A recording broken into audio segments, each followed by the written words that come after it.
इंसाफ के लिए गुहार लगा रही है कि पूरा इंसाफ नहीं मिला हमें। जिस कोर्ट रूम में धमकी मिल सकती है तो समझो उसके कोर्ट में न्याय नहीं मिलेगा।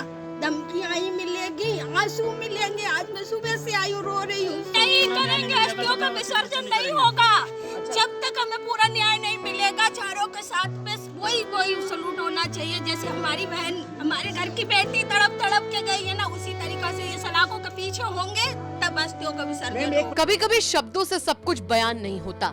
जहाँ जुबान लड़खड़ाती है वहाँ आंसुओं का साथ मिल जाता है। किसने सोचा था कि ऐसे भी दिन आएंगे? किसने सोचा था कि दिहाड़ी करने वाले इतने मजबूर हो जाएंगे? किसने सोचा था कि झपकी भर के पल में सब कुछ चूर चूर हो जाएगा? किसने सोचा था कि 8 आने से जिंदगी में 4 आने के सपने लेकर जीने वाली एक दलित बेटी को क्या पता था कि जीते जी भी आंसू ही मिलेगा और मरने के बाद भी बस आंसुओं का ही साथ रहेगा। गरीब पैदा ही होते हैं बस मुकद्दरों की ठोकरें खाने के लिए। हाथरस की बेटी के साथ भी वही हुआ। पहले जाति के नाम पर ठोकरें मिली, फिर इंसाफ मांगने पर थानेदार ने ठोकरें मारी, अदालत के अंदर ठोकरें मिली, बस नहीं मिला तो वो था इंसाफ। पीड़ित बेटी का एक बार बलात्कार नहीं हुआ। काले कोर्ट में अपनी जिरह और सवालों से वकीलों ने बार बार बलात्कार किया और आखिर में इंसाफ मिला तो पता चला नो वन किल्ड जेसिका। मौत की शैया पर लेटी हाथरस की बेटी ने अपने बयान में चीख चीख कर कहा था कि उसके जिस्म को कैसे नोचा गया, लेकिन अदालत में कहानी बदल गई। 4 आरोपियों में से 3 को मिलॉर्ड ने जांच रिपोर्ट के आधार पर बरी कर दिया। एक आरोपी को संदिग्ध मानते हुए SC/ST एक्ट और IPS की धारा 304 भाग 1 के तहत उम्र कैद की सजा हुई।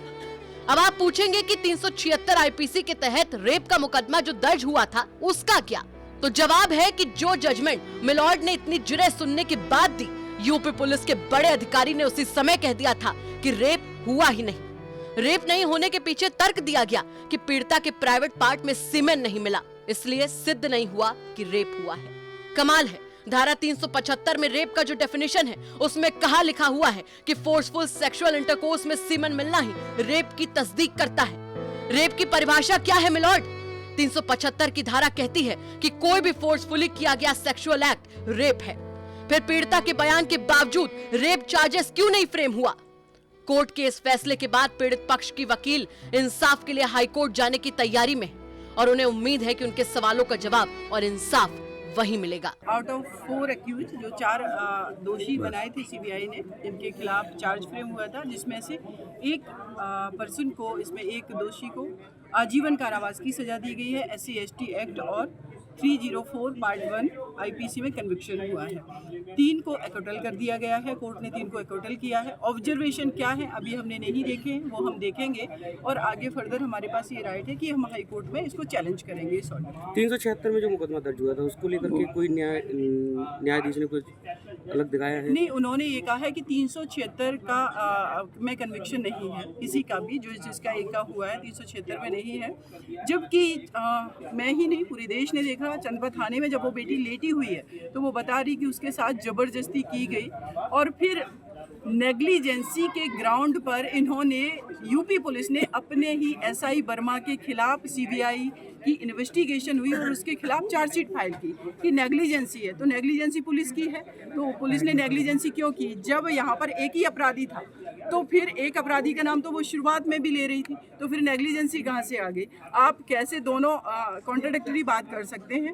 तो जो भी चीज़ें हम ऑब्जर्वेशन देखेंगे इसमें, देन आफ्टर हम हाईकोर्ट में माननीय न्यायालय ने सबसे पहले जो ये दुष्कर्म का मामला है और उसकी शुरुआत दुष्कर्म से हुई थी, उसके बाद फिर जाकर इसकी मृत्यु याद रही। तो ये दुष्कर्म तो बिल्कुल खत्म ही कर दिया इसमें से, उसको तो बिल्कुल माना ही नहीं है, केवल 304 और इसमें 312। देखिए, उत्तर प्रदेश के लॉ एंड ऑर्डर ADG का आपने स्टेटमेंट सुना था कि सीमन नहीं पाया गया। मैं बार बार एक चीज़ कहती हूँ, आप लोगों से भी कह रही हूँ कि 375 IPC एक बार हमारे पुलिस डिपार्टमेंट को पढ़ानी चाहिए और हमारे जजेज को भी पढ़नी चाहिए जो ट्रायल कोर्ट में बैठे।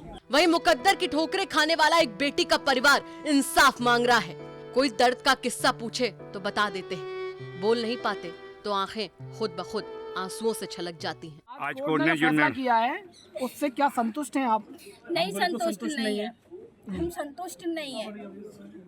अच्छा हमें संतुष्टि जब भी होगी क्या- जब चारों को सजा मिलेगी, चारों को सजा मिलेगी तब संतुष्ट होंगे हम। तो क्या एक की अस्थियां जो रख रखी हैं विसर्जित करेंगे? नहीं, उन्हें उनका विसर्जन जब होगा जब चारों को सजा मिलेगी तब। अब आगे क्या कदम होगा आप लोगों का? सुप्रीम कोर्ट जाएंगे, हाई कोर्ट जाएंगे, आगे न्यायालय और है उनमें है, उनके लिए हम लोग अपील करेंगे। मगर इस कोर्ट से जो भी मिला है और संदीप वो आधा को जो अधूरा सजा मिली है, संदीप की सजा से हमारा कुछ वो नहीं हो रहा ना। संदीप से सजा से न्याय नहीं मिला? क्या न्याय मिला उससे? बताइए क्या न्याय नहीं, मिला है संदीप उसकी सजा से? खैर, फिर हाईकोर्ट में अपील होगी, फिर जिरह होंगी, फिर सवालों के बाढ़ से असमत छलनी की जाएगी। कुछ साथ देने वाले आगे निकल जाएंगे, कोई साथ रह जाएगा तो कोई पीछे छूट जाएगा। लेकिन गरीब है साहब, क्या करे, लंबा सिलसिला है, चलना जरूरी है क्योंकि ये वक्त की मजबूरी है। हाथरस से राजेश सिंघल की रिपोर्ट, यूपी तक।